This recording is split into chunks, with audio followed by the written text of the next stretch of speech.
mushiki wanjye Neyira yamaze kumbwira gutyo akomeza ambwira ko ku isi nta ntungane ibaho, ariko ibibazo biba hano ku isi bitwugarije ndetse byiyongera ku byo dufite, akaba ari nabyo dutaho umwanya munini cyane kurusha uko dukemura ibyo twari dusanganwe.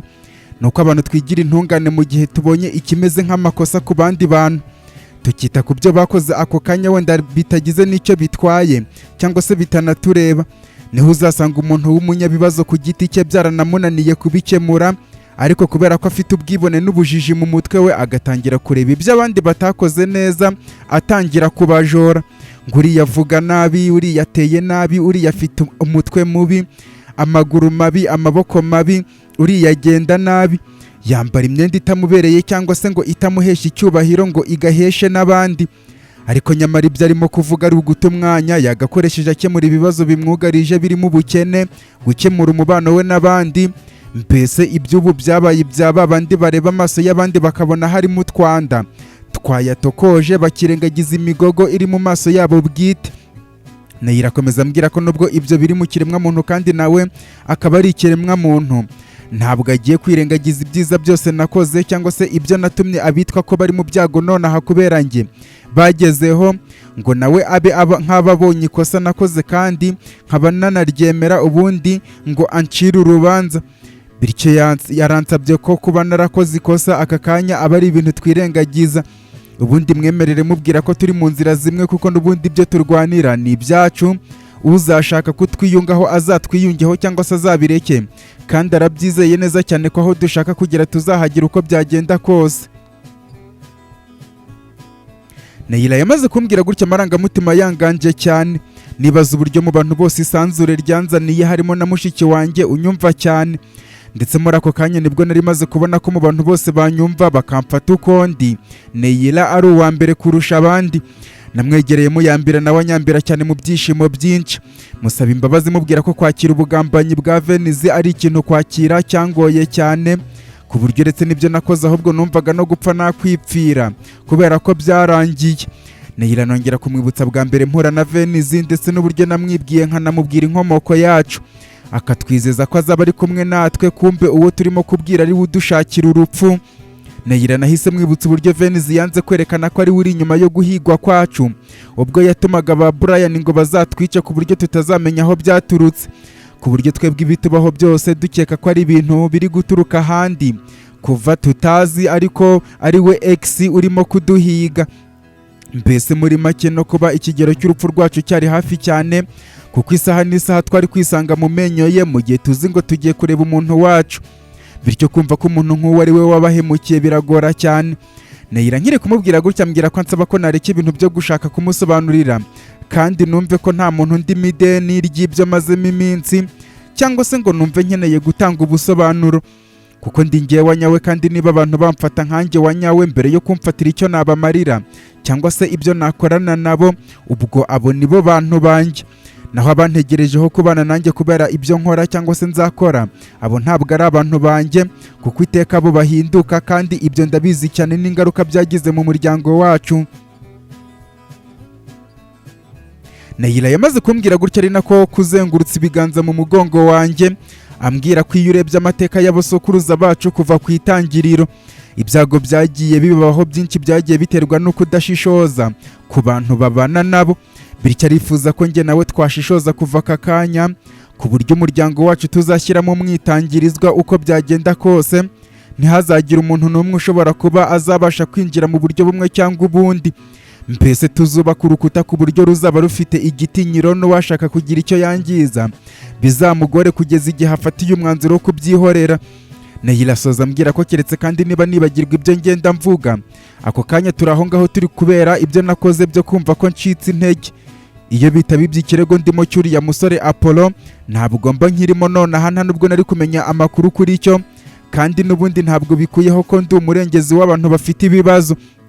Bityo reka dukomezanye inzira igana aho nari ngiye, ubundi ibindi turaza kubimenya nyuma.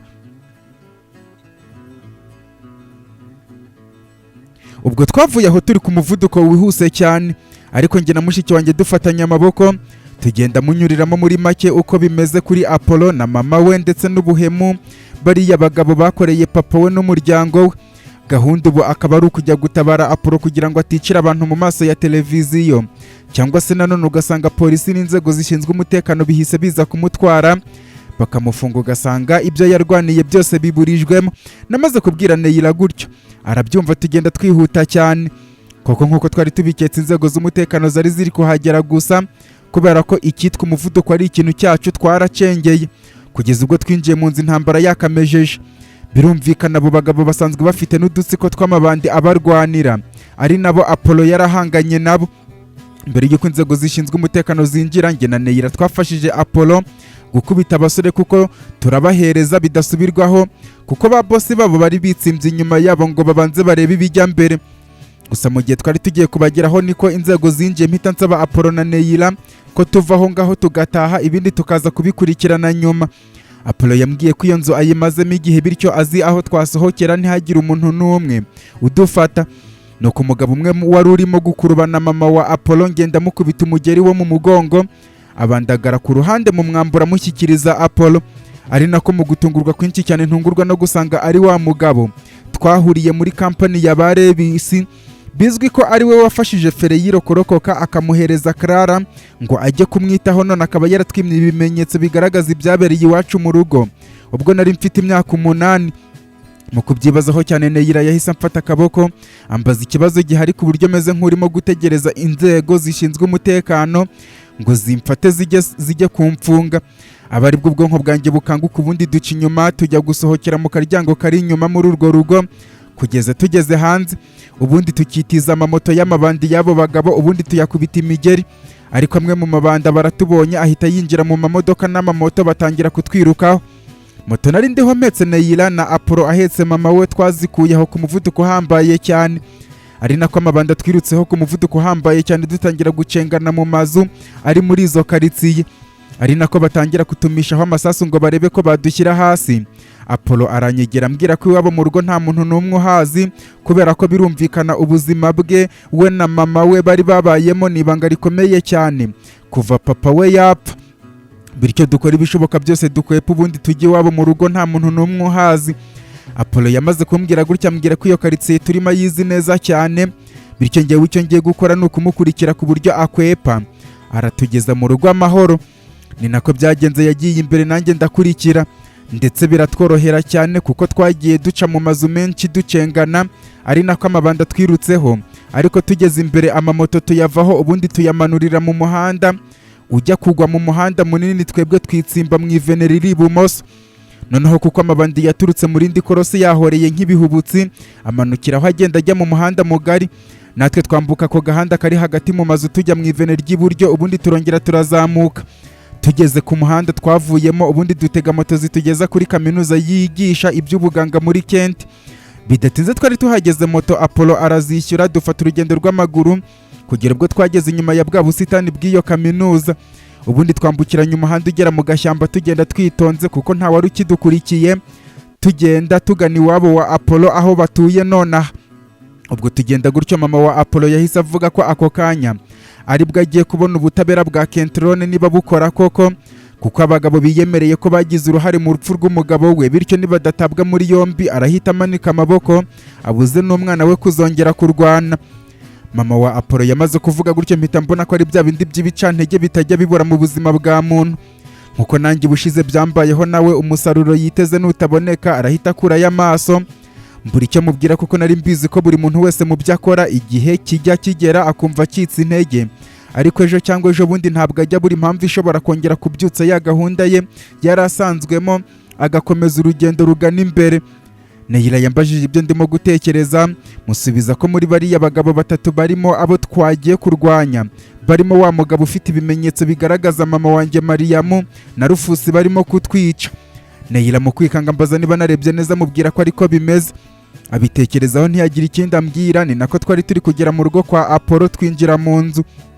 Tumaze kwicara no kwisuganya, mama wa Apollo ambaza niba uwo ari wa mukunzi wanjye Giovanni tujya turwanana intambara z'amahoro. Musubiza ko atari we ahubwo ari mushiki wanjye.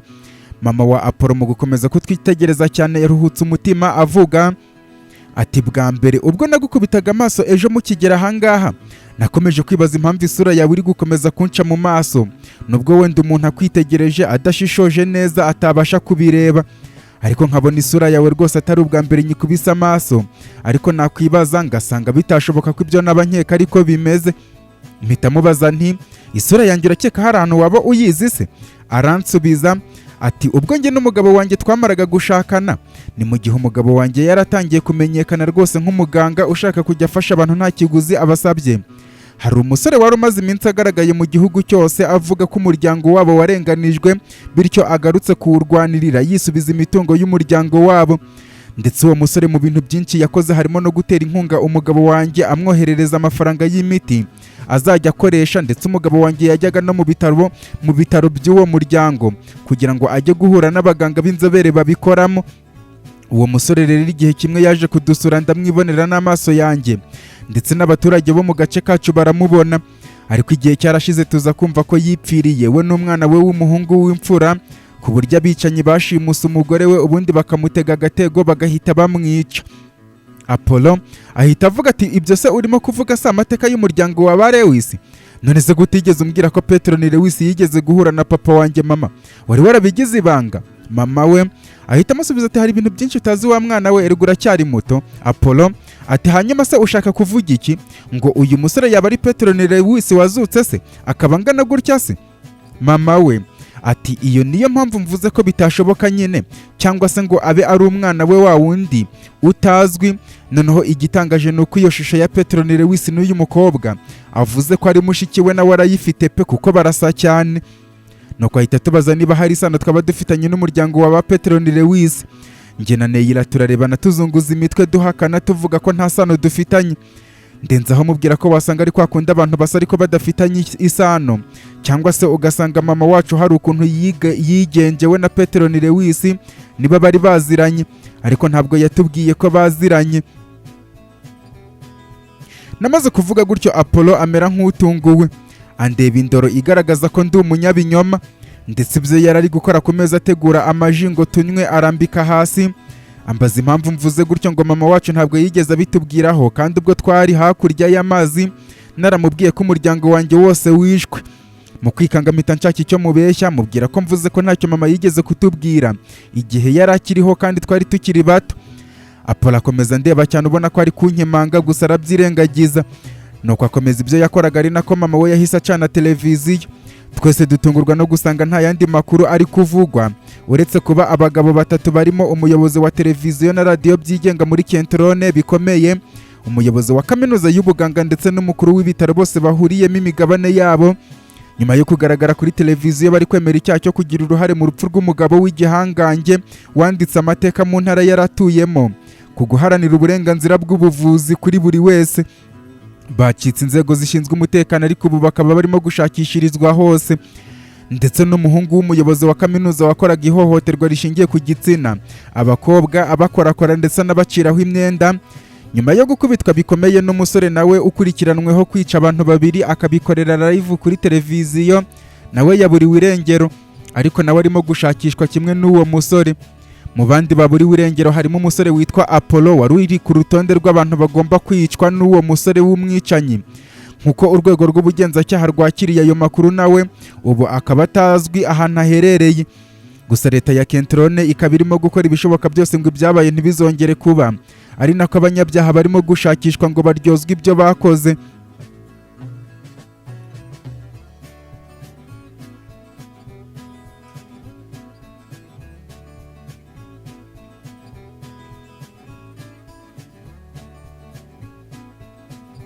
Twamaze kureba ayo makuru njye na Neyira dukomeza kwinywera kuri ji bari bamaze kuduha. Apollo na mama we mu kutwitegereza cyane tubona barimo kutureba nkaho hari ikibazo gikomeye cyane. Mu kurebana nabo tubabaza ikibazo gihari. Apollo ambaza impamvu amakuru mbonye atantunguye na gatoya, ndetse na Neyira nawe tukaba twimereye nkaho ibyo twumvise ari ibisanzwe. Mpita ndambika akarahuri ku meza musubiza mubwira nti n'ubundi ibyo tubonye ni ibisanzwe, nta kintu cy'igitangaza mbonye hariya, kubera ko mbizi neza ko batacitse cyangwa se ngo babe bahunze.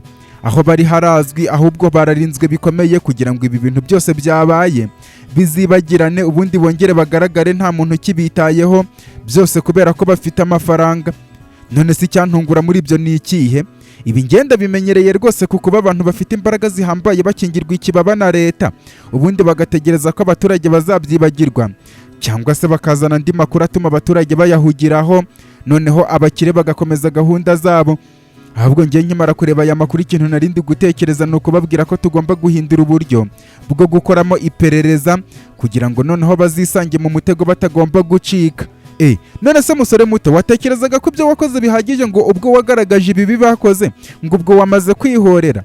Urakaza neza mu rugamba rukomeye aho umunyambaraga aba ari umwere iteka ryose, noneho twebwe abanyembaraga z'umubiri akaba ari twebwe nzirakarengane, kandi nta kindi twabikoraho uretse kumena amaraso yacu kugira ngo ubutabera bwagakwiye gutangwa n'itegeko nshinga butangwe.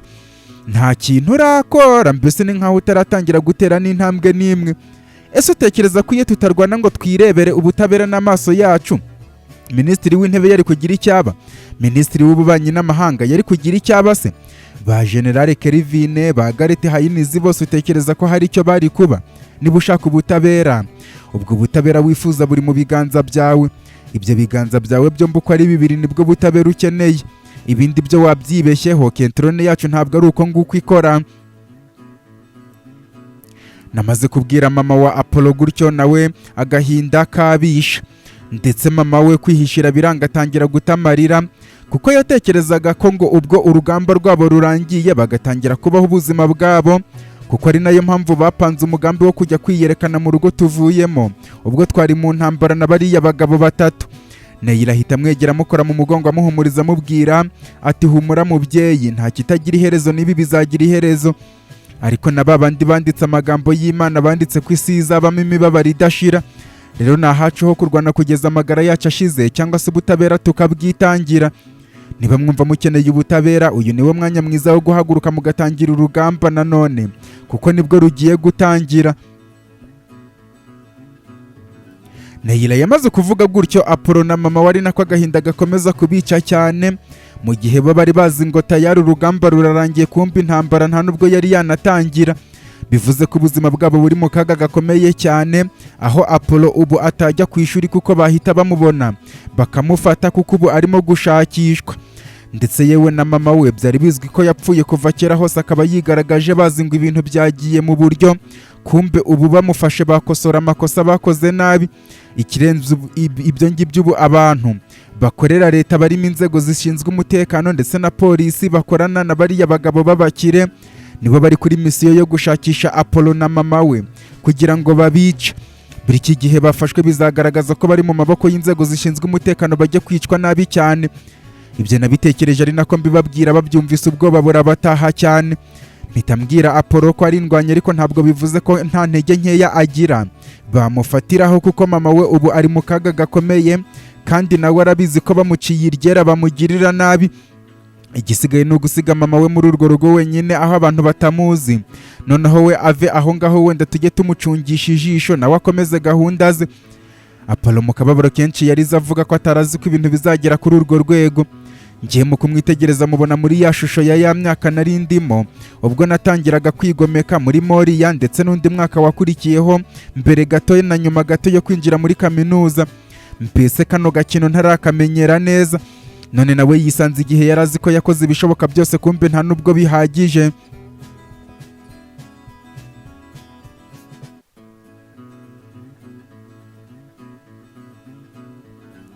Namwihanganishije mubwira ko ibintu byose bizagenda neza, ariko niba ashaka ko bizagenda neza nabikore gutyo kugira ngo anakomeze inzira ze z'amasomo, ubundi azafate inzira papa we yari yaratangiye, mbese azatera ikirenge muke. Namaze kubabwira gutyo bayambirana mu marira menshi.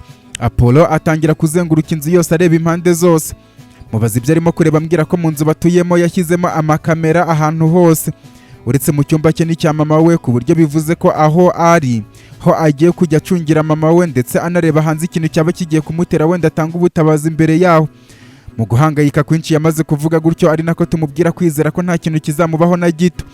Nyuma y'amasaha make ya mama wa Apollo amaze kutugaburira, twasezeranyeho tuvuga ko tugiye kuba tuvuye aho ngaho kandi ku iherezo umwana we Apollo azagira icyo ageraho kandi cyiza, ari nayo mpamvu avuye aho ngaho, kuko kuba ari aho ngaho muri urwo rugo akajya haza anahava buri gihe byamushyira mu bibazo bikomeye cyane. Nawe mama we yarabyumvise atubwira ko abizi ko turi indwanyi zikomeye, bityo umwana we tuzamurinde. Apollo amubwira amwenyura ko azi kwirinda, ntangira kumuserereza uburyo turi mu mahanga, namweretse ko murenzeho. Anyikira ijisho anyereka ko mama we asanzwe amwizera, none ndimo kumwereka ko ari umunyantege nkeya. Nuko tuva aho ducunga ko nta bantu batubona kugeza ubwo twageze mu muhanda mugari. Apollo yatubajije aho tugiye ku buryo ari ahantu wenda umuntu yapangira gahunda ze. Atungurwa no kumva amubwiye ko nta hantu dufite ho kuba. Ibyo mbivuga kubera ko nari mbizi neza ko ubu tutajya kwa Kapiteni Hibert kandi kwaba ari uko bateza ibibazo. Nayirambwira ko ubundi ariko ndi kubitekereza, ariko niho tugiye kubera ko nubwo abantu bariyo wenda abenshi ntari kumvikana nabo, ariko Bonita yemeye ko icyumba cye turakibanamo, kuko ku ikubitiro ari mu bantu bari kumwe nanjye. Ndetse mu buryo bubabaje cyane umubano Suzimike na Bonita bafitanye ukaba wamaze gucikagurikamo ibice. Neyila mubaza ibyo ashaka kuvuga ibyo ari byo, ansubiza ko akimara kuva mu mahanga aho twari turi yamubwiye ibintu byose uko bimeze, ndetse abibwira n'abandi bose. Gusa nubwo atamenye uko abandi babyakiriye kuko baryumyeho, ariko Bonita we yababajwe n'ibyabaye hagati yanjye n'umukunzi wanjye, ku buryo umukunzi wanjye yanashatse no kumwambura ya black box ngo ibindi azabyimenyere, ariko Bonita arayimwima. Bituma Suzimike agabanya amarere kubera ko hari papa we Hibert ndetse n'umuryango we. Ubu nubwo abandi bose bahari, ariko Neyila na Bonita babana mu cyumba kimwe byitwa ko ari ukumurinda, kubera ko bigaragara ko twebwe nubwo twari ikipe ikomeye cyane ariko twamaze gucikamo ibice. Neyila yamaze kuvuga gutyo, Apollo amubaza uwo muntu yise Kapiteni Hibert uwo ari we ndetse n'abo bandi bantu turimo kuvuga. Apollo musubiza ko ari umugabo umwe azi mu mateka y'abantu bari mu rugamba rwa Petron Lewis ubwo yafashaga Perezida Venice kurwanya ubutegetsi, ndetse akamushyiraho nka perezida w'inzibacyuho ubwo Macron, Minisitiri w'Intebe Alexis yaragiye kumutera kudeta. Urwo rugamba rwari rurimo nk'uko amateka bivuga Perezida Venice, umuyobozi wa kampani ya ba Lewis, Petron Lewis, indwanyi bari kumwe zirimo General Ezek, General Torres, Kapiteni Hibert na Ramari, n'abandi barwanyi bari kumwe na Petron Lewis, ndetse n'abandi bari kumwe na Venice ku mwanya w'imbere imbere y'abasirikari bari inyeshyamba ze. Rero uwo Hibert turi kuvuga n'uwo nguwo nyuma y'uko ari we wari uducumbikiye, nyuma y'ibyo duherutse gukorera abashinzwe umutekano no kurwanya iterabwoba kuri sitasiyo ya polisi bari bafungiyemo umukunzi wanjye. Apollo namaze kumubwira gutya ambwira ko ari kumva amashyushyu ari menshi cyane, kuko bagiye guhura n'umuntu uziranye na Petron Lewis, akamumubwiraho kuko afite amatsiko menshi cyane yo kumenya uburyo yari ateye. Ibyo ngiye mbyirengagiza mbaza Neyila uko izindi mpande zihagaze, cyangwa se uko abandi bantu bacu bahagaze muri ako kanya kuri njyewe. Ambwira ko bahisemo kuruca bakarumira, nubwo wenda umuntu watengushywe cyane ari Lewi wabonye ntagihari agahitamo gushaka uko yakwigira mu itangazamakuru kugira ngo amenye uwo ari we wa nyawe. Bikaba ngombwa ko Neyila amuzitira amwinginga amuha igihe, amubwira ko byanga byakunda nzagaruka, kuko ari njye wuzi ikintu cyiza nzakora kugira ngo Lewi agere ku muryango we neza nta kibazo. Ndetse birumvikana hakenewe no kubanza gukorwa iperereza kugira ngo tumenye niba abanyamuryango ba Lewi batarashakaga ko yava mu nzira. Neyila yamaze kumbwira gutyo, mu gukomeza gutekereza cyane nza gusanga nyamara hakenewe ikintu icyo ari cyo cyose cyo gukorwa kugira ngo Petron Lewis yongere amenye uwo ari we, kuko tumaze kunanirwa cyane kandi niwe unafite amakuru ahagije yo kuba yatugabisha urugamba ibintu bikarangira vuba. Mu kubitekerezaho nsaba Apollo kuba yampa akanya njye na mushiki wanjye tukaganira twiherereye. Ajya ku ruhande mbwira Neyila ibyo ntekereje, ambaza igitekerezo mfite cy'uburyo twabigenzamo.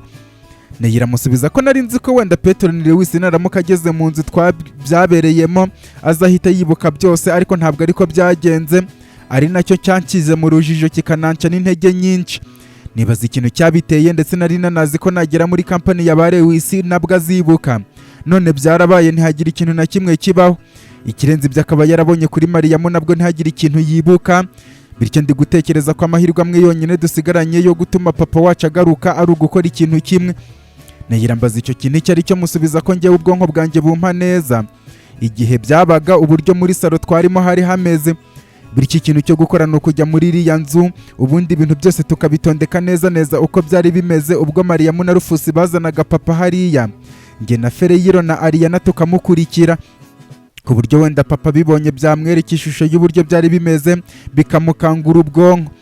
Neyirana amaze kumubwira gutyo avuga ko ibyo ari byo tugomba kubigenza ndetse tukanasenga cyane ngo bigire icyo bimufasha, ariko ntituze kwibagirwa ko iriya nzu ubu iri mu nzu zirinzwe cyane mu gihugu cyacu nyuma y'ibyahabereye ubwo twahavaga. Mubwira ko ako kanya ari cyo kintu tugomba kwitaho tugashaka uko twinjiramo kukabi nta keza. Nuko tumaze kubyemeranya dufatanya ibiganza ari nako tuvuga tuti twizeye ko tuzagerayo amahoro kandi tuzagerayo mbere y'uko igihe kidushirana tugomba kugerayo. Duhita tugaruka aho Apollo aherereye mubwira ko nizere ko tutamutindiye, ariko mu gihe arimo kunsubiza sinzi uko nahanze amaso ahantu tugeze tugenda. Ntungurwa no kubona iyo nyubako ndayizi cyane kuko mu minsi yashize Ambasanto yo yayinyeretse ambwira ko ari yari gukoraho ubuyede. Bituma mpinguranya amaso hakurya ubundi nkubita kuri ka kazu amaso we na Sabine batuyemo cyangwa se bari batuyemo. Umutima umpatiriza kwambukirayo tukabanza kunyura kuri ako kazu cyane ko n'ubundi ari inzira imwe. Mbibabwiye bambwira ko nta kibazo, twese twongera intambwe kugera iminota nka 30 tuhageze. Mu gutungurwa kw'iki cyane nageze imbere y'ako kageto ntungurwa no kubona Sabine arimo gusohoka akurura igishashi bimwe binini abantu bashyiramo ibintu byabo igihe bagiye ahantu kure cyangwa se wagira ngo barimo kwimuka.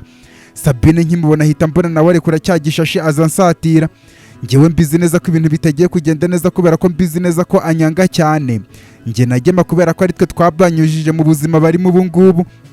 Mu gihe nanjye ndimo gutera intambwe ntangira kwibuka igihe Sabine twari duherukanye kurebana mu maso, hari nyuma y'uko papa wabo Alex afunzwe, nyuma nkajya kureba Santo ye iwabo mu rugo mu buryo bwo kumwihanganisha ariko ntagamije kumubwira ko ndi Max wa kera.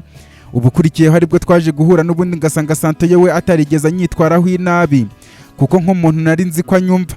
Nifashishije rusimbi mwibwira ndetse nkuramo n'ingofero na rinete mubwira ko ibintu ngiye n'umukunzi wanjye twakoreye papa we ari byo byari ukuri, ndetse nkaba mbimubwiye kubera ko nzi neza ko nyuma y'uko muhuje na Rusi ubu mbizi neza ko azi icyiza n'ikibi. Mperaho mubwira mu ncamake ibyo papa we yagiye akora mu mpande zitandukanye, bituma Santo yatungurwa cyane atangira no kwibuka ya minsi yose twagiye tugongana muri mori ya Lewis.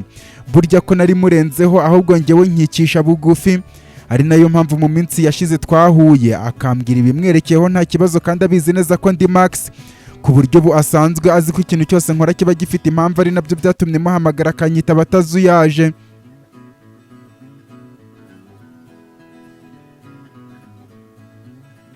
Namaze gutekereza ibyo Sabine yangezeho amagarara imbere, ntekereza ko ankubita urushyi cyangwa se ngo antuke, ariko ndaheba. Ubundi aruhutse umutima maze arambwira ati namenye ko ibyago byanjye ncamo buri munsi burya bifite akamaro. Akamaro ka mbere ibyago cyangwa se ibibazo ndimo gucamo none habimfitiye nuko nigiramo ko ngomba kuba njyewe, kuko nubwo mfite abo nakomotseho ariko ntabwo nzabahorana nubwo bo baba bashaka guhorana nanjye. Ariko hari ubwo twembi ku buryo tutateguye dushobora kwisanga tutari kumwe kandi n'ubundi ntibikureho ibyo ngomba gukenera. Rero muri ibyo byago niga ko ngomba kumenya kurwana ubwanjye bya bindi nshaka nkabyiha. Nanone kandi uretse kwiga kubindwanya muri icyo gihe ndi mu bibazo, nanone nigiramo kumenya kugereranya no gupima neza ingano y'ibyo nkeneye, kuko igihe ndi kumwe n'abandi nkuraho ibyo nkeneye hari ubwo bampa byinshi bigatuma mba umutesi cyane cyangwa se bakampa bike bituma mbaho nabi. Ari nayo mpamvu muri uko kwirwanaho ari njye wimenyera ibyo nkeneye bigendanye n'ibyo nzabona ejo n'ejo bundi hakurikiyeho. Ikindi kandi mu byago byanjye nigiramo isomo ryo kumenya uko ngomba kwitwara ku bandi bantu, kubera ko naje kumenya ko hari ubwo abo nitwaraho nabi babayeho ubuzima bwa bonyine, ibyo bankorera byose bakaba babiterwa n'uko ari byo bagomba gukora mu buzima bwa bonyine barimo. Nkaba narabibonye ubwo ibyo nakoreraga abandi igihe nabaga mfite abanyitaho nabikorerwaga ndi njyenyine mbikorerwa n'abafite abandi. Muri make bya bindi bavuga ngo uyu munsi nuriya ejo nawe imvura yagwe kakunyagira. Ibyo bituma menyeraho ko burya hari imbaraga zindimo ariko nkaba ntarazibonaga kubera ko nta bibazo nigeze mpura nabyo ngo bimpe isomo ry'uburyo ngomba kuvumbura imbaraga zanjye. Icyo gihe ndi mu bibazo cyangwa se ibyago naje kubona ko kutanyura mu bibazo ari igihombo gikomeye, kuko biragorana cyane kumenya uwo uri we. Ari nabyo nzi neza ko byateye umujinya musaza wanjye yakubwiye ko nakugiriye ndetse n'inzika nakubikiye. Gusa naje kwibaza ikibazo kimwe, nibaza nti ese papa wanjye n'umuryango wanjye bose baramutse batakiriho ngasigara njyenyine nabaho gute? Nza gusanga icyo gihe aribwo natangira kwirwanaho ariko narakererewe, bivuze ko kwiga kubaho njyenyine nkigira wowe n'umukunzi wawe mwampaye amasomo yo kubyiga kare, kuko n'ubundi ninjye ku giti cyanjye kandi kuba ndi njyewe ntabwo byakuraho iby'umuryango wanjye wari usanzwe ukora. Rero bwa nyuma na nyuma naje kumenya ko icyo nakoraga ari ukwigiza nkana. Yego ntabwo nshaka kuvuga ko ibyo ndi kubibashimira, ahubwo icyo mbashimira ni uko nyuma y'aho mwerekanye ko ibyo mwavugaga ngo byatumye mushyira papa wacu kure yacu ari ukuri, kuko mwaje gukomeza kubihamya ku buryo nanjye wari warinangiye aka kanya ndimo kubasha kubibona. Kuko iyo mutaba muri abanyakuri ntabwo musaza wanjye muba mwarakomeje kumutekerezaho ngo uyu munsi abe yabonye umushahara we wa mbere. Bwa buzima twagiyemo ngo bubanze butwigisha isomo ako kanya tukaba tubusohotsemo twemwe, ari nayo mpamvu uri kubona ndimo gupakira kubera ko mu kanya agiye kuza kuntwara.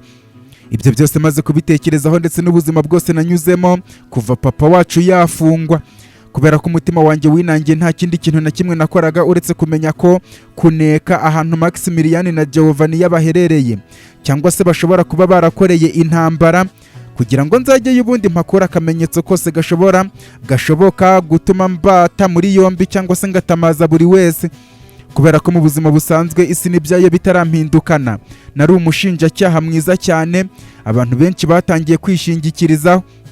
Gusa nkabangamirwa nuko Maximilian n'umukunzi we ari abahanga cyane ku buryo nta kintu cy'ikimenyetso na kimwe babasha gusiga inyuma.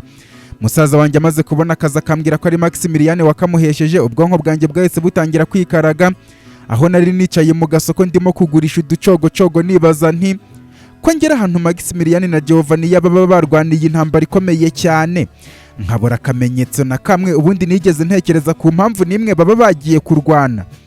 Nuko maze kubitekereza no kwibaza icyo kibazo nta kindi nakoze, nahise nteranyiriza hamwe ahantu hose habereye ibyaha bivugwa ko bakoze. Ubwo amakara y'umusene yose nyashyira ku gapapuro, gahunda yanjye yo gutangira kuhagera. Feri ya mbere natangiriye kuri sitasiyo ya polisi iherutseho kubera amarorerwa, isi yose imaze kumenya ko Maximilian na Giovanni yari ibyihebe mpuzamahanga. Mu kuhazenguruka nshakisha ibimenyetso byose ariko mbura na kimwe, cyane ko polisi yari yarahanaguye byose. Sinacika intege mpitira ku nzu Maria Muceyamani wa Lewis yavuze ko yari yarahaye Maximilian na Giovanni, kuko nabibwiwe na musaza wanjye Ambasantoyo ko ariko yumvise Maria avuga. Mu kuhagera nubwo hari harinzwe cyane ariko abapolisi nahasanze bahise banyibuka ko ndi umushinjacyaha mwiza, bityo nkaba ndi mu iperereza. Ntangira kuzenguruka inyubako yose nshaka ibimenyetso ariko mbura na kimwe naheraho menya impamvu Maximilian n'umukunzi we baba bari aho ngaho. Sinacika intege nkomeza ahantu hose mwagiye muvugwa, kugeza ubwo hari ikintu cyaje mu bwonko bwanjye n'ubwenge bwanjye ntari narigeze menya, kuko ubwo byabaga njyewe nari ndimo kwishakira ubuzima ku isoko. Icyo kintu nta kindi ni amakuru namenye ngo y'umusaza wahoze ari umupolisi waje gusangwa iwe yapfuye ari kumwe n'umukecuru we ndetse n'umwana w'umukobwa uvuka ku mfura yabo babanagaho mu rugo. Mu kumenya ayo makuru sinzi uko umutima wampatirije kujya muri urwo rugo ngo menye ubundi amakuru yabyo, gusa kubera ko hari hashize igihe nahageze nsanga nta kimenyetso na kimwe gihari umuntu yaheraho, mbese bari barahanaguye mu buryo bugaragara. Gusa bya bindi bitajya biba impfabusa, abaturanyi bambajije icyo ndicyo n'impamvu ndaho ngaho, mbasubiza ko njye ndi umwe mu wo mu muryango w'uwo musaza wabaga aho ngaho, nkaba nariberaga mu mahanga. Hakaba hashize agahe gatoya numvise ko data wacu yapfuye, bityo nari nje kureba ngo byagenze gute. Umusore wari aho ngaho ambwira amakuru ko yamenyekanye mu gitondo cya kare ko Filemoni yapfuye, bitangajwe n'umusore wahanyuze agafata amashusho kubera ko ari umunyamakuru. Ariko nyamara ntabwo ariko byagenze. Mu gutungurwa kwinshi mpita mubaza uko byagenze. Umusore ambwira ko basanzwe ari abaturanyi ba Filemoni n'umukecuru we. Burya byatangiye mu ijoro ryashize ubwo hazaga abantu batazwi bakaganira na Filemoni, ariko abaturanyi ntibabyitaho nubwo babibonaga, kubera ko mu gitondo umusore na bagenzi be bazinduka bajya kuragira amatungo yabo, nibwo babonye abapolisi bambaye imyenda y'akazi baza aho ngaho mu rugo rwa Filemoni. Gusa abandi bari imbere bo bakomeza kugenda, umusore aba ari we ukomeza kumviriza no kureba ibiri kubera aho ngaho yibaza impamvu aho haza abapolisi. Umusore akomeza ambwira ati abapolisi bakigera kwa Filemoni barakomanze, kubera ko n'ubundi ayo masaha ari yo kubyukiraho, kuko Filemoni n'umuryango we bakora urugendo rurerure ngo bagere mu mirima y'abandi barajya guhingamo. Filemoni wari wabyutse yafunguye umuryango, akiwufungura atungurwa avuga ati Dani, bigenze bite ko nzindukiye kandi uyu mwaka uri hagati na hagati? Narimenyereye ko umwaka urangiye ari bwo uza kundeba ngo nyihanangirize. umupolisi umwe ahita avuga ati namenye amakuru ko hari abantu baje hano nijoro barimo kukubaza amakuru ya Chairman ndetse banakubwira ko Chairman ari abo mu muryango we. Filemoni ati yego niko byagenze ariko nta kintu na kimwe nigeze mbabwira. Uwo mupolisi Dane ati oke ni byiza cyane niba nta kintu wigeze ubabwira ariko ubwo bakugezeho wasanga ibutaha bazaguhatiriza ukababwira, bityo ndakeka urugendo rwawe hano ku isi ariho rugiye kurangirira. Filemoni ati muri make ugiye kunyica? Dane ati nta yandi mahitamo mfite kubera ko gukomeza kukureka ugahumeka umwuka w'abazima ni ibyo kudushyira mu byago bikomeye cyane. Umusaza yaruhukije umutima ubundi abwira uwo mupolisi arimo kwita Dane ati Dane n'ubundi kunyica ni ikintu cyiza naba mbonye muri ubu buzima kubera ko icyo nabuze cyonyine ni umuhate untera kuba nakwiyica kubera ko niyumvagamo ko biryana. Gusa mbere y'uko unyica ndagira ngo mbanze ngira ibyo nkubwira. Dane aramwenyura avuga ati nta kibazo rwose mbwira, umbwire byose ushaka kumbwira kugeza igihe inyoni ziravugira kuko ariyo magambo yawe ya nyuma ugiye kuvuga hano ku isi. Filemoni akomeza amubwira ati ndatekereza ubwo aba bantu bazaga kundeba bambaza amakuru ibyo nababwiye nakoze ikintu cya nyacyo kuko n'ubundi ntabwo nari gukumira ko umenya amakuru uko baje kundeba kandi waranshyizeho ingenza, bityo nubwo ugiye kunyica umenye ko abaje nubwo ntazi abari bo ariko bamenye ukuri kose. Aka kanya murishimye cyane, muri kurya ubuzima wowe n'uriya muyobozi mukuru wawe, ariko muri kurya ubuzima munezererwa ku maraso ya Chairman. Bajya bavuga ko ikintu cyose cyamenyekanye hano ku isi nta kintu na kimwe gishobora gutuma gikomeza kubibanga, bityo mwicare mubizi ko abaje ahangaha bitewe n'uburyo nababonye ni ibihangange cyane ku buryo nubwo batarasobanukirwa ngo ubutumwa nabahaye ni ubuhe, ariko ni agahe gato cyane bakamenya ko Chairman umuntu wa mbere yizeraga kurusha abandi akanamushyira mu mwanya arimo nonaha burya ari we wamushyize hasi. Bya bindi by'utabura bamuhorera nyuma y'imyaka myinshi abamusubiza icyubahiro n'ikuzo bakaba baraje, aho wowe n'uwo muyobozi wawe mugiye kujya hasi mukicuza ibyo mwakoze kandi mwari muzi ko byarangiye kera.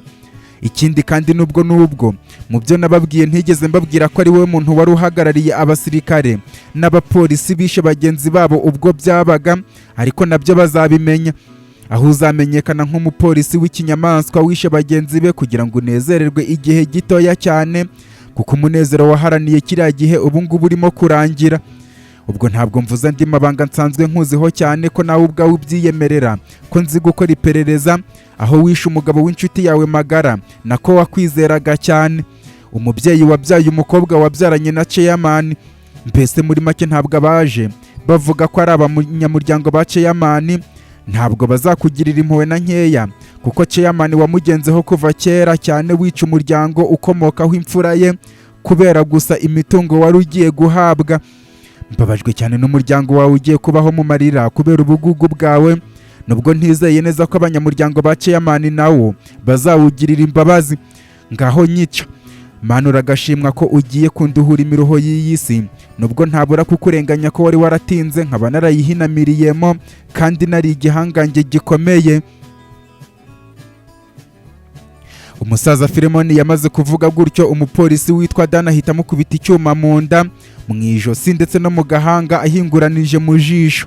Bagenzi be bari kumwe nabo bica umukecuru we ndetse n'umwuzukuru wabo, ubundi bava aho ngaho baragenda. Byose niko nabirebaga n'amaso yanjye ku buryo ubwoba bwantashye ngahita nsubira mu buriri nkaryama, ariko nkabura ibitotsi ndetse nananga gutabaza mvuga ko nabibonye hato nanjye ntazahasiga ubuzima, kugeza ubwo mu gitondo amakuru yatangiye kumenyekana nyine. Uwo musore yamaze kumbwira gutyo menya amakuru y'uburyo uwo musaza yapfuyemo, ariko urujijo ruba rwinshi cyane nibaza aho nahera icyo kirego ngishyira ku karubanda kubera ko nta muntu n'umwe wari uri kuvugwamo byibura ngo menye uwo ari we, uretse kumva amazina ngo Dane na Chairman. Nkibaza niba najya gushaka Chairman wa hehe ndetse n'umupolisi witwa Dane nibaza aho nahera. Gusa mbibika muri agenda mvuga ko urupfu rw'umusaza Filemoni rutazigera ruba impfabusa na gatoya kubera ko mfite umutangabuhamya, ahubwo ikintu ngiye gukora ari ugushaka ibimenyetso byose mpaka ngeze ku wamwishe nubwo byazatinda. gusa nta kubeshya icyo kirego cyampaye umutima wo kumva ko akazi kanjye k'ubushinjacyaha ngomba kugakomeza neza cyane. Gusa mpora n'imbogamizi yuko muri iyo minsi nta mibanire n'imibereho myiza nari mfite kubera ubukene. Gusa nabiganirijeho musaza wanjye ambwira ko nahembwa amafaranga ya mbere ikintu tuzakora ari ukugura imyenda n'ibindi bingaragaza nk'umuntu ufite ubuzima. Ubundi Maximilian na Giovannia arabizeye ko bazansubiza ku mwanya nari ndimo nk'umushinjacyaha. Nkomeza gutegereza nizeye ko intego zanjye nzabasha kuzigeraho, ari nako nkomeza kurwaza mama wacu, kugeza ejo ubwo Santoyo yambwiye ko uyu munsi agashahara karaza, bityo ngo mpe nitegura. Mu kanya nanone akaba aribwo ambwiye ko agiye kuza kuntora.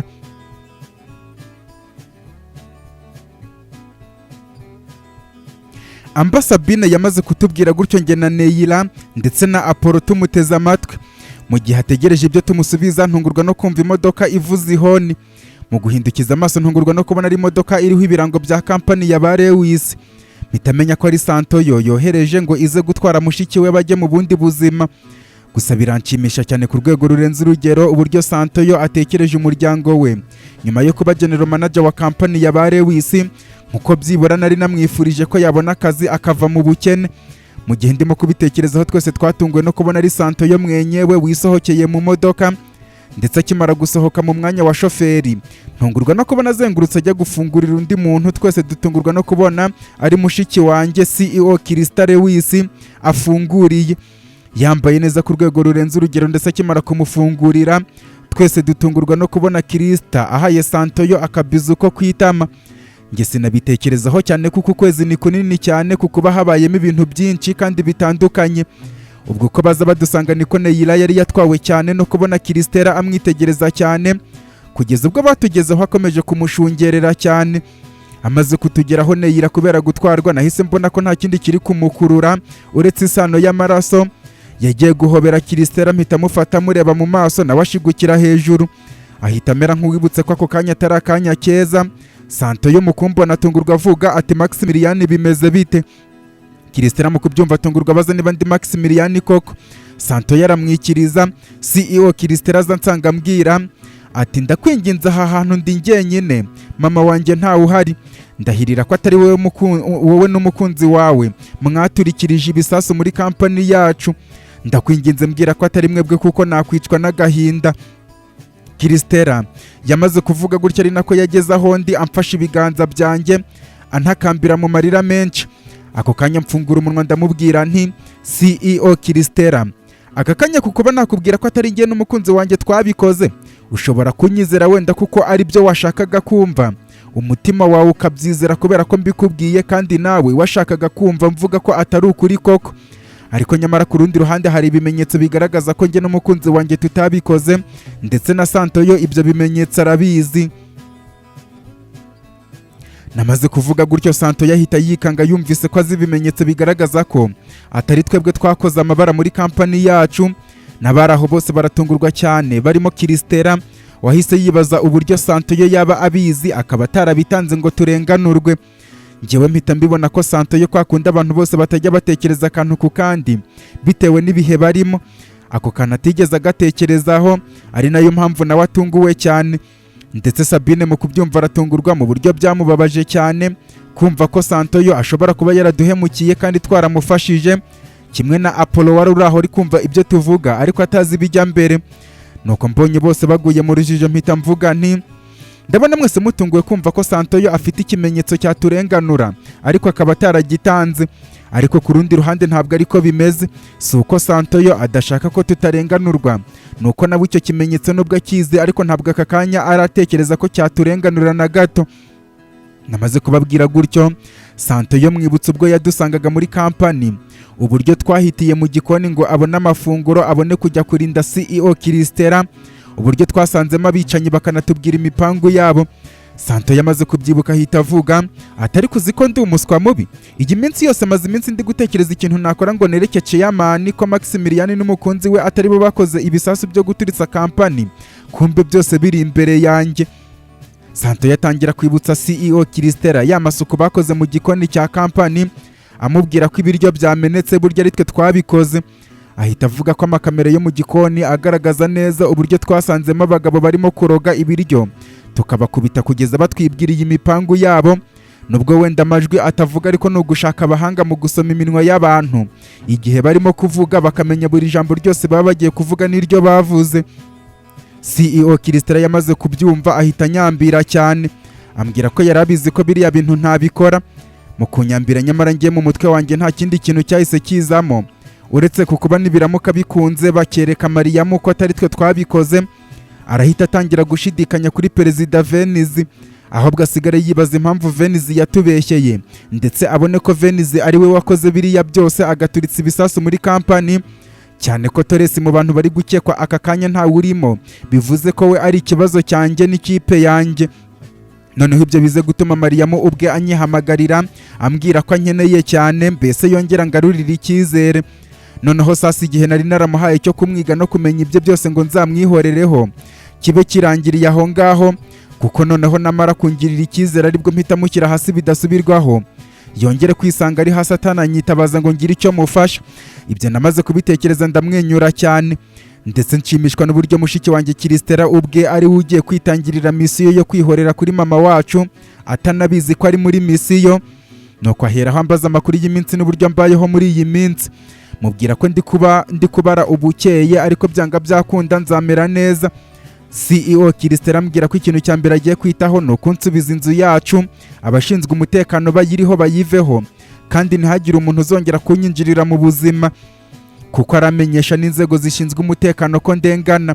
Mu kumva bimeze gutyo mbabazwa cyane n'uburyo intambara igiye kuba hagati ya Mariyamu na Perezida Venice iraba ntarimo kuyireba, kubera ko igihe CEO Christella araba ndenganura ariko biramenyekana ko atari twe twaturikije ibisasu.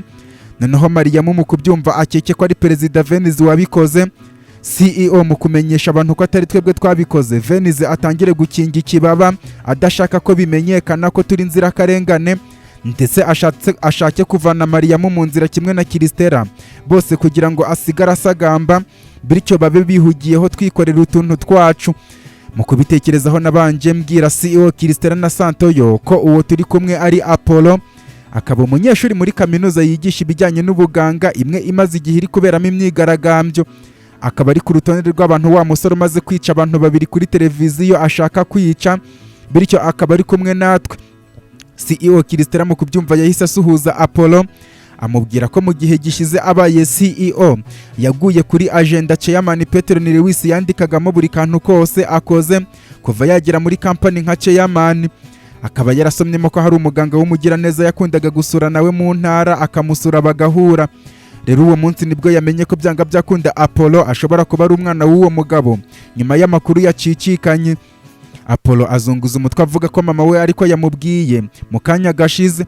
Nuko bamaze gusuhuzanya, CEO Christella amubwira ko ari mu maboko meza ubwo ari kumwe nanjye n'umukunzi wanjye ndetse na mushiki wanjye. Nuko mpita mbabwira ko hari ibintu byinshi cyane turimo kwitaho, bityo nibatangire bimure Sabine. Ariko mpita mbwira Santoyo ko nkeneye kumuvugisha mu buryo bwihuse cyane.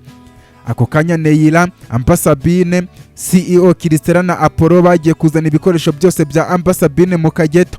Santoyo yagiye kumbwira ibyo kuba yahembwe, mubwira ko amakuru nayamenye, mushiki we Amba Sabine yabimbwiye, ahubwo hari ikintu nshaka kumusaba kandi gikomeye cyane. Santoyo yahise ambaza icyo ari cyo, mpita mubwira nti mu kanya gato gakurikira igihe CEO Christella araba amaze kugaragaza ko atari njyewe n'umukunzi wanjye twaturikije ibisasu muri kampani ya Lewis, haratangira impinduka zidasanzwe ziraba nk'inkubiri y'umuyaga umeze nka serwakira ushaka gutwara ubuzima bwe, ku buryo uburyo bwo kuturenganura buraba bumeze nko kuba akoze icyaha kitababarirwa araba amaze gukora. Ndagira ngo uze kumurinda ku rwego rurenze urugero, ndetse umurinde nk'inshingano kurusha nuko waba uri general manager wa kampani. Ibyo nubinkorera rwose igihembo nzaguha kirashimishije cyane. Ikindi by'umubano nabonye ufitanye nawe nyuma yuko mukurindishije gusa, none nkaba mbona warakuze, tuzabivugaho nyuma. Namaze kubwira Santoyo gutya ambwira ko atagiye kumbaza byinshi ku mpamvu nshaka uburinzi bukomeye kuri CEO Christella, ariko arabikora nk'itegeko ategereza igihe nzamubwirira impamvu. Naho ibyo kuba yaratangiye kugirana umubano nawe byo ntabwo bindeba, kuko ntabwo ndi musaza we cyangwa se ibindi. Santoyo yamaze kumbwira gutyo musubiza ko namenye impamvu murindishije Christella azahita yicuza kuba mbwiye ayo magambo. anyikiriza ambwira ko ndeke kumutera ubwoba kuko kuba naramaze kwigaragaza ngo ndenze cyane ntabwo bituma ntuma abantu babaho mu bwoba kubera igitinyiro cyanjye, kuko Sabine n'ubundi nta byinshi yari afite mu nzu. Barangije kubishyira mu modoka. CEO Christelle avuga ko niba turi abagenda nibaduhere ifuti, ariko bitaraba nimero ya Neyira yahise isona. Mu kureba umuhamagaye anyereka ambwira ko ari Bonita. Mu kumwitaba Neyira ahita ampereza telefone. Mu kwitaba nakirwa n'ijwi rya Kapiteni Hibert ambwira ko aka kanya nkeneye cyane ko duhurira muri karitsiye y'inganda byihuse cyane, ndetse hafi n'uruganda rw'itabi, kubera ko mugenzi we Ramari afite amakuru ya Kirimbuzi ashyirishamo Venizi, ku buryo nitumara kuyakira imitwaro yose twikoreye ihita ijya hasi. Hibert yamaze kuvuga gutyo mubaza impamvu ibyo bintu ari kubivugira kuri telefone. Anyibutsa ko Bonita ahari bityo nta mpungenge dushaka twanapanga uburyo twagaba ibitero kuri Leta Zunze Ubumwe za Yope, kuko nta muntu n'umwe uri kutwumva. Byose mu kunyumvisha ko Bonita aturinze mu itumanaho. Maze kubyumva mpita mubwira ko aka kanya tuje byihuse cyane, nyuma y'isaha n'iminota nka 20 turaba tuhageze. Kapiteni Hibert ambwira ko ari kumwe na Lewi ndetse na Suzimike turahahurira ubu nabwo bagiye kuva mu rugo. Ubwo twamaze kuvugana Neyira arabibona ko ibintu mbwiwe atari byo kuvugira aho ngaho. Mpita mbwira CEO na Santoyo ko ifuti bagiye kuduha bigore baze kunyura mu nzira ya kure ya kampani, kuko dushaka kugera muri karitsiye y'inganda neza ku ruganda rw'itabi. Santoyo mu gutungurwa avuga ko urenze muri karitsiye y'inganda ariho bagiye kwerekeza, nyuma y'uko Sabine yanze kujya kuba muri kampani mu nzu igenewe umuryango wa General Manager kugira ngo abashe kubaho yisanzuye. Bityo yaba ari bishoboka hakagira umuntu umwinginga akaza kuba muri kampani byaba byiza. Ibyo Santoyo yabivuze twamaze kwinjira mu modoka twanahagurutse kare cyane. Gusa ngewe ntekereje neza nsanga uburyo muri kampani biba bimeze, kandi Sabine agiye gutangira kubaho ubuzima abantu benshi banga, aramutse yigiriye hanze nibyo byaba byiza. Sabine avuga ko ikintu ashaka ari ukuba ahantu hatazwi n'abantu benshi, ndetse akazana mama we bakanahabana. Bityo amahitamo yafashe n'ayanyuma. CEO Christelle avuga ko ibyo nta kibazo kirimo, kandi nuko Santoyo ari gukomeza guhatiriza, ariko kampani yamaze kwemera ko iyo nzu babamo yayiguze. Santoyo akajya akatwa amafaranga make ku mushahara, bityo bajye kwitangirira ubuzima. CEO Christelle yamaze kuvuga gutyo numva neza ni umuntu wacu, nubwo atabizi, kuko nanjye Santoyo nta kindi kintu nari kumukorera kitari ukumugurira inzu agatangira ubuzima n'umuryango we. Gusa uko urugendo rwari rukomeje ndi kwibaza amakuru Ramari agiye kuduha ashobora gushyirishamo Perezida Venizi, niko naje gutekereza ku byo Sabine amaze kumbwira mu kanya. Nkamenyeraho burya ko bwose Dani Marike ari we wishe mugenzi we bakoranaga mu iperereza Afande Filemoni, ndetse akaba nabizi neza ko Perezida Venizi ari we wishe umuryango wacu, ndetse icyo gihe Dani Marike akaba ari we wari uhagarariye abicanyi b'abapolisi n'abasirikare bishe ba Afande Jeffrey na bagenzi be bari baje gutabara umuryango wacu. Gusa ikintu kimwe rukumbi nakomeje kwibaza n'uburyo cyangwa se impamvu nyamukuru yaba yarateye Venizi ku kuba yafata umwanzuro wo kwica mubyara we barwananye intambara yo kubohora igihugu. Mbuze ibisubizo nongera kwitekerereza ku buzima bwa Sabine nawe waje guhinduka nka Santoyo, aho bose baje kumenya ko ubwibone no kuba ababyeyi babo bari abakire ari byo byatumaga bagira ukwiyumva no kumva ko barenze. None ubuzima bukaba bwarabigishije isomo ry'uko uyu munsi umuntu yanyagirwa n'undi nawe ejo akanyagirwa. Nongeye gutekereza ku buzima mazemo iminsi, mbona bya bindi by'uko ubuzima ari uruhererekane koko, kuko ikintu kimwe uyu munsi nicyo kikugeza ku kindi ejo, gutyo. Gusa nishimira ko ako kanya icyasha cyatugiyeho cyo kuba twaraturikije kampani ya ba Lewis kigiye kutuvaho, n'iyo igihugu cyose kitabimenya, ariko Mariyamu akabona ko byibura bamudutamitse ku buryo ari abashaka ko tudakora ibyo dukora, ubundi nawe atangira agira amakenga. Urugendo rwarakomeje kugeza ubwo Santoyo, CEO Christelle na Sabine batugejeje muri karitsiye y'inganda. Ubundi bakomeza urugendo rwabo, natwe duhagarara aho ngaho ku ruganda rw'itabi. Neyira mbaza ibijya mbere, munyuriramo muri make uko bimeze, ndetse bidatinze Kapiteni Hibert, Gema na Petero Lewis tubabona aho bari kuza badusanga. Ngiye nkomeza kubitegereza uko baza badusanga. Batugezeho Kapiteni Hibert ansuhuza duhuza ibitugu n'ibiganza bya gisore, nko kunyereka ko muri ako kanya nta kintu gikomeye arimo kuntekerezaho. Petero Lewis angezeho arambura ibiganza ngo muyambire, turayambirana, ambwira ko nta kintu kimushimishije nko kongera kumbonaho, kubera ko aribwo ibyizere bye by'ejo hazaza byongeye kwiyongera. Mu gihe amaze kunyambira agiye guhereza ikiganza Neyira, Gema nawe aza nsanga agiye kurambura amaboko ngo anyambire, mpita amuhereza ikiganza acyakira nyuma yo kuzuyaza, ubundi mpita mbaza Hiberi uko byifashe. Ako kanya bahita babanza kuduhereza bullet proof ngo twambare, kuko nk'uko Lewi yabitanzemo igitekerezo nta na rimwe tuzongera gukora ikosa ryo kuba turi hanze tutambaye antibari. Twambara njyewe na Neyira na Apollo, mbabaza impamvu n'uburyo bamenye ko turi kumwe n'undi muntu. Kapiteni Hiberi ambwira ko Neri yabibabwiye muri message ubwo twari mu modoka.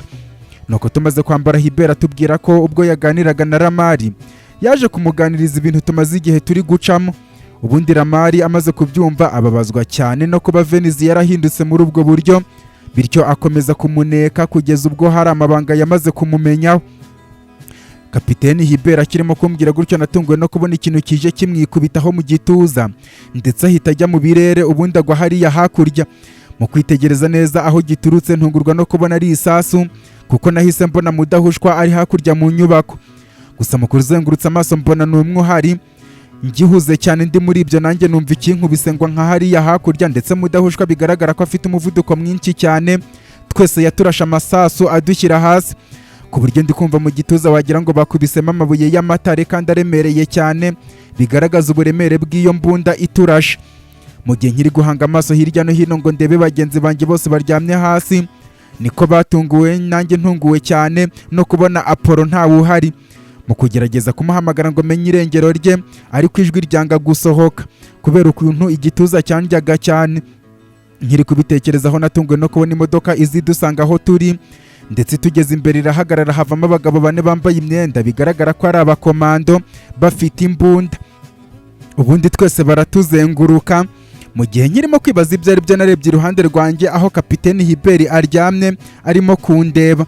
Agiye kugerageza guhaguruka, umwe muri abo bagabo ahitamo kubita igikweto cya butini ku gahanga amera nk'umwahuranije. Ubundi umugabo ahita akuramo ingofero na rinete. Mu kumukubita amaso ngira ngo ndimo kurota cyangwa se kubonekerwa.